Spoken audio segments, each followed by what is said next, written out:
खोपोलीतील आदिवासी वाड्यांमधील समस्यांबाबत नगरपालिकेत निवेदन.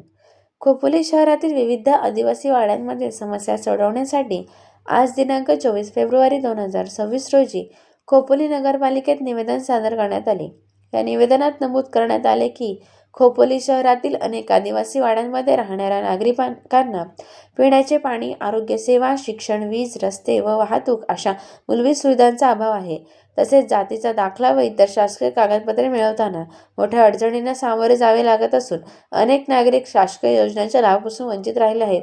आदिवासी वाड्यांमधील प्रमुख समस्या पिण्याच्या स्वच्छ पाण्याची कमतरता, आरोग्य सुविधा अपुऱ्या असणे, शैक्षणिक सुविधा व शाळांची गैरसोय, रस्ते व वाहतुकीची समस्या, वीज पुरवठ्याचा अभाव, जातीचा दाखला व शासकीय कागदपत्रांतील अडचणी, शासकीय योजनांना लाभ न मिळणे या समस्यांमुळे आदिवासी नागरिकांचा सामाजिक, शैक्षणिक व आर्थिक विकास खुंटत असल्याचे यावेळी नमूद करण्यात आले. यावेळी नगराध्यक्ष कुलदीप शेंडे व उपनगराध्यक्ष विक्रम साबळे यांनी निवेदनाची दखल घेत संबंधित विभागातील अधिकारी व कर्मचाऱ्यांमार्फत प्रत्यक्ष पाहणी करून तातडीने उपाययोजना करण्याचे आश्वासन दिले. सदर निवेदन अशोपरिस फाउंडेशनच्या अध्यक्षा सौ इशिका शेलार यांच्या नेतृत्वाखाली पदाधिकाऱ्यांच्या वतीने सादर करण्यात आले. लवकरच या समस्यांवर सकारात्मक कार्यवाही करण्यात येईल असा विश्वास यावेळी व्यक्त करण्यात आला. माझा रायगड न्यूजसाठी संपादक गणेश लोट, खोपोली, रायगड.